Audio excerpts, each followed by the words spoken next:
देगलूर तालुक्यातील लखा गावात जाणाऱ्या मुख्य रस्त्याचे संबंधित गुत्तेदार आणि अधिकाऱ्यांच्या निष्काळजीपणामुळे गावकऱ्यांचे शाळकरी मुलांचे हाल होत असून याकडे संबंधित लक्ष देत नसल्यामुळे लखा येथील सामाजिक कार्यकर्ते संजीव आनंदराव मंगरुळे यांना गावाच्या रस्ता दुरुस्तीसाठी देगलूर येथील उपजिल्हाधिकारी कार्यालयासमोर उपोषणाचा कडक पवित्रा घ्यावा लागला आहे।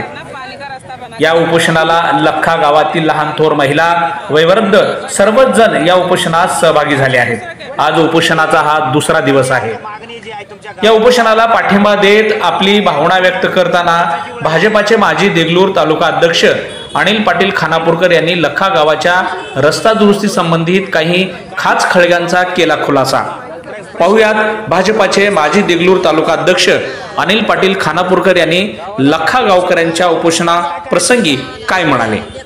पण सत्ताधारी पक्षाचे रस्त्याचा प्रश्न घेऊन आले आणि या संदर्भात आपल्या वरिष्ठ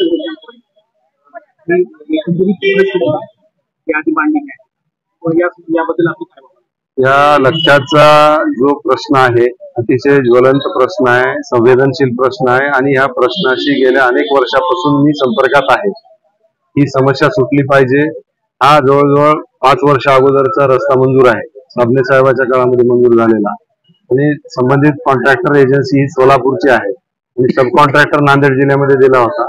तो कॉन्ट्रॅक्टर अर्धवट काम करून पूर्ण काम केलेलं नाहीये।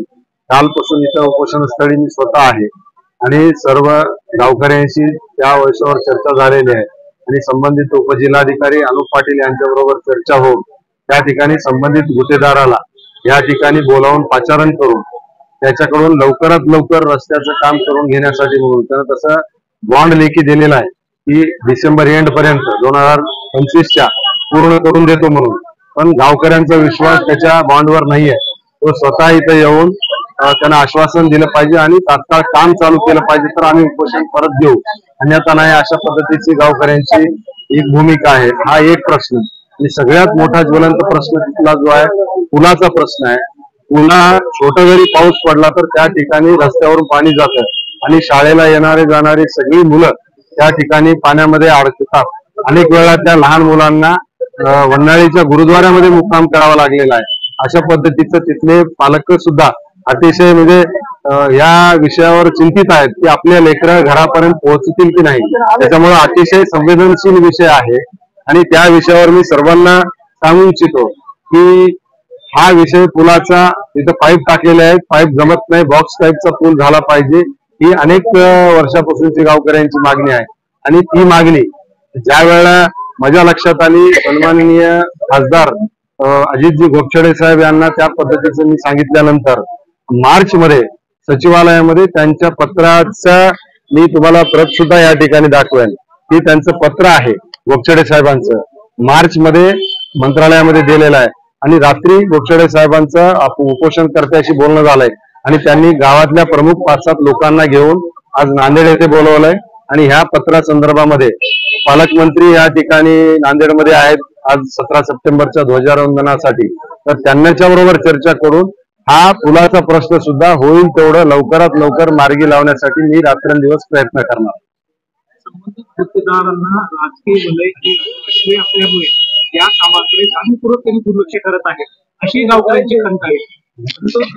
याबद्दल काय मला असं वाटत नाही।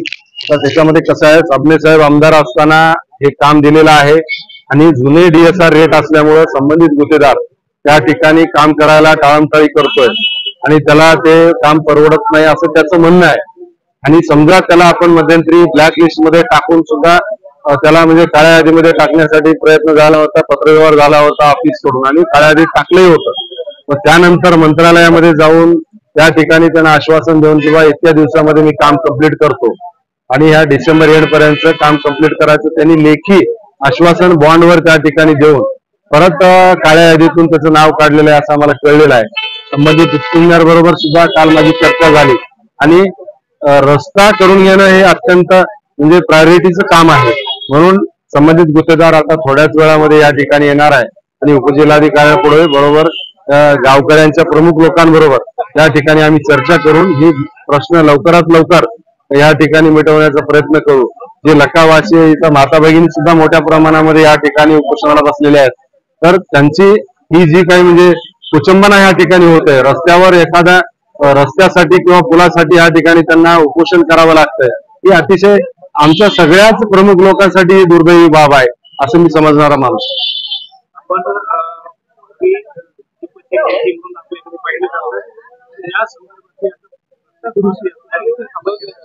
याबद्दल बाकी काय म्हणतात? आता तुम्हाला एक गोष्ट मी स्पष्ट सांगू इच्छितो की जवळजवळ 2017 ते 2022 पर्यंत या ठिकाणी माझ्या सौभाग्यवतीला सदस्य म्हणून काम करत असताना मी या भागामध्ये प्रामाणिक काम करण्याचा प्रयत्न केला.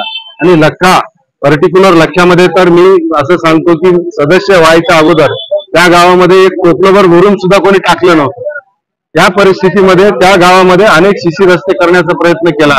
मुलांना बसण्यासाठी गोरगरिबांच्या त्या ठिकाणी शाळा खोली दाखवत होते मला सर, अक्षरशः म्हणजे अंगावर पडल त्या लेकरांच्या अशा पद्धतीच्या शाळा खोल्या पडकुटीला आल्या होत्या. त्या ठिकाणी शाळा खोल्या सुद्धा तिथं देऊन नवीन त्या लेकरांची सोय झाली पाहिजे गावामध्ये म्हणून त्या ठिकाणी प्रयत्न केला. आणि करत असताना गेल्या 4 वर्ष झालं त्या ठिकाणी जिल्हा परिषदेचा सदस्याचा कार्यकाळ संपल्यानंतर सुद्धा गेल्या 4 वर्षांमधून प्रत्येक सुखदुःखामध्ये मी लक्कावासियाबरोबर आहे. आणि भविष्यात सुद्धा मी सदस्य असेल किंवा नसेल तो विषय नाही आहे. मी लक्कावासियांना एवढा विश्वास देऊ इच्छितो, मी सदस्य जरी नसेल तर लक्क्याचं आणि आमचं हे संबंध अतूट नातं आहे, हे नातं तुटणारं नाही आहे. किंवा निवडणूक आहे डोळ्यापुढे म्हणून काम करणारा माणूस नाही आहे. निवडणूक नसेल, मी सदस्य जरी नसेल तर त्या गाववाल्याबरोबर माझे जिव्हाळ्याचे संबंध राहणार.